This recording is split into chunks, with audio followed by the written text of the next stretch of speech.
channel, or welcome back to my channel. So today I'm going to be talking about righting your wrongs, specifically in relation to like things that we have done to other people in the past. This is a lesson that was very important, very crucial to my growth, and I was just sitting here in a class and I thought about it and I was like, you know what, I'm gonna do a video about this. I feel like a lot of people don't talk about this enough, and I feel like it needs to be addressed. So just take this video as a friend talking to a friend. If no one's ever told you this before, then I am here to tell you. And if this is your second or third reminder, then you better listen. And ultimately, if you've already done this, then just take this with peace and take this as a reminder to continue to do this if you come across similar situations later on in life. So let's talk about it. Anybody who knew me growing up knew that I was a very high energy little girl. And that high energy quickly turned into a lot of impulsivity. As my family members would tell me, yo era demasiado necia, which is like, you know, you move too much, you do too much. And usually people who are like that, who are very impulsive, who don't know how to like watch themselves and calm down, they tend to make a lot of mistakes. These are people who tend to be very foolish. They speak too quickly, they do things too quickly, they don't really think and process before they act. These types of people can be very dangerous to be around. And not to say that I was very dangerous to be around, but it definitely could have gotten to that point if I didn't listen to God when I did.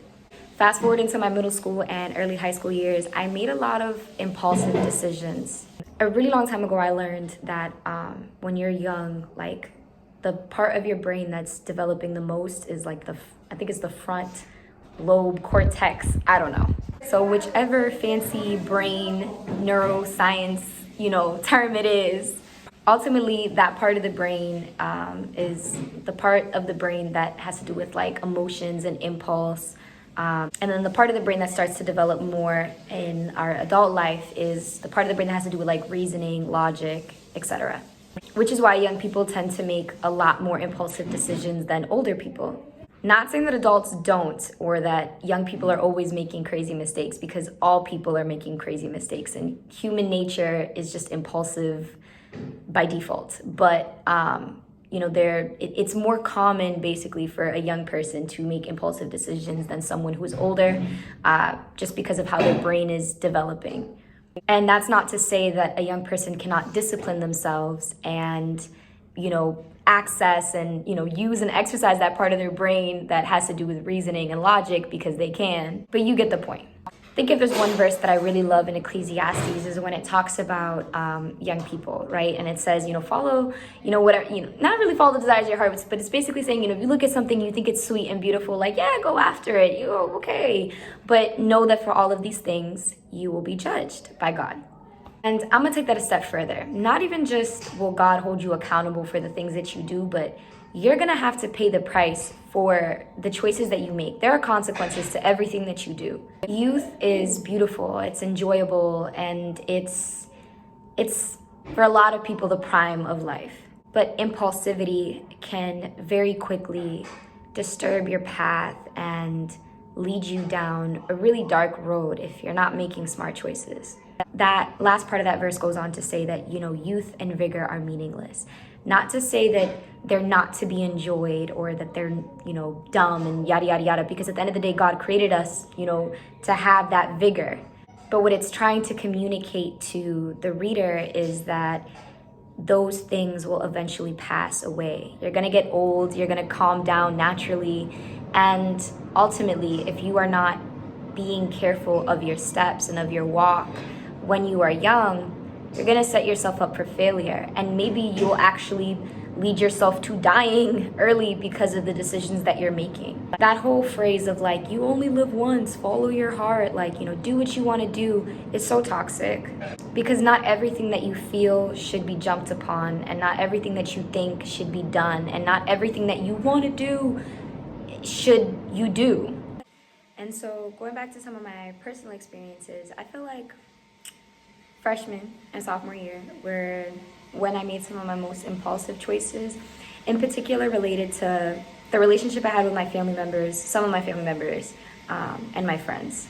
I made a lot of really impulsive and selfish decisions that that hurt those relationships, that destroyed those relationships, that hurt me. Those 2 years were very unstable. I would be on track, and then I'd be off track, and then on track, and then I'd be off track again. We all have a reason behind why we make the choices that we make and why we act the way that we do. And for the most part, I knew what those were, but I was running away from that reality. I remember that for almost a year or a year and a half, God would tell me through different sources, I want to set you apart. I want to sanctify you. I want to clean you. I want to set you apart. I want to clean you. I want to heal you. And I was like, I knew what that entailed. I knew that it meant that I was going to have to really dig deep, and I was going to have to accept what was wrong and allow him to change that. And that also meant that I was going to have to lose and let go of certain friendships and certain, like grudges that I was holding and just a lot of stuff, and I was running from it. Some reasons why I made those choices were like the resentment that I had towards family, towards friends for things that happened in the past that I never really dealt with, that I never addressed. I've always been the type of person that I give a lot of myself to help other people out. And it's not necessarily a bad thing. Jesus, that's what he came to do, to serve. And that's not a bad thing. But if there was something that Jesus never did, was not take care of himself, right? So whether it was always praying in the morning and praying after, preaching and, healing a bunch of people, he would recharge, and he would recharge in prayer. He would take care of himself. He would eat if he was hungry. You know what I mean? Like, he took care of himself. And I wasn't taking care of myself. So I was just giving and giving and giving, and I wasn't recharging. And there was a part of me that had this mentality of like, if I help other people, if I try to fix other people, somehow I'm going to help myself. I'm going to fix myself. I don't know how I came to that conclusion. I don't know who taught me that. I don't know where that came from. But that was like one of my chains, right? Thinking that in helping and fixing other people, that I even had the ability to fix other people, would somehow help me. And when you don't speak up for yourself, you end up having a lot of resentment towards people. And I was dealing with that resentment. I was dealing with that anger, that bitterness that was just like nurturing and getting worse and worse and worse over the years. And so freshman and sophomore year was my breaking point. I remember in a poem once I described it as having a bunch of little paper cuts all over my body. So it wasn't like these big gaping holes. It was like all of these little and sometimes bigger instances that just turned into this collective, burden, basically, that I wasn't taking care of. And I wasn't allowing God to heal those little wounds when he was telling me that he wanted to in all of these different ways. I remember there was one regret that I had for a while, was how there were some mistakes that I made that had to do with people I had just met. Stupid stuff, but I left an imprint. And I knew I left an imprint. I knew I left a negative impact. But I also knew that I didn't have the maturity to handle those situations. I didn't have the maturity to reconcile, to ask for forgiveness, to fix it. And I knew I wasn't in a good place. I wasn't in a sincere place. I wasn't practicing integrity at all. And I remember that after a couple of those instances, I remember I would, I prayed and I was like, God, I know I messed up. And when I'm ready, when I'm spiritually mature, I want you to give me the opportunity to right my wrongs and to fix what I did. A lot of people do wrong and then they're like, oh, well, it's in the past. God forgave me. It's over, right? I'm healed. But yet they never go out to seek that person to reconcile and to right their wrong. A lot of us like to tell ourselves, and we like to be in denial and say, no, I didn't have that big of an impact on that person. Some of us do the opposite and think that we matter more to people than we really do. Ultimately, you need to understand the weight of your words and the weight of your actions. And so that was something that I really wanted to understand. And I wanted to right my wrongs, but I knew I wasn't in a place to do it. And so after God had healed me and just really took all of those things and just picked apart a lot of those major bad habits that weren't allowing me to grow, then one by one, random opportunities were presented to me, not the stutter, presented to, ask for forgiveness, to explain to these people why I did what I did. You know what I mean? Not to excuse myself, but if they had asked, if they were wondering, which there was one person who was like, still to today, I have no idea why you cut me off like that. And I was like, let me explain to you. I was very stupid. I was being very selfish. And I am so sorry. And I never should have done what I did. You know what I mean? And, just I was given the opportunity to reconcile with some of those people and have closure and all of these beautiful things. Those moments, I also realized how deeply I impacted, like how much I messed up, And getting that opportunity was probably and will always probably be one of the best things that God has ever blessed me with. The opportunity to right my wrongs and to do better by people that I did wrong. And so before you pray for a blessing, before you pray that God blesses you and does this for you and sends you this, why don't you ask him if you can have the opportunity to right your wrongs with people that you hurt? Because even though God may forgive you and you forgive yourself, the same way that for a long time you felt and maybe still feel within yourself that, you know what, that person owes me an apology, right? Or maybe you're not so arrogant about it. Maybe you just genuinely would appreciate an apology from that person. You know what? The people you hurt deserve an apology too. And what truly shows that you grew is when you're able to admit to what you did and fix it.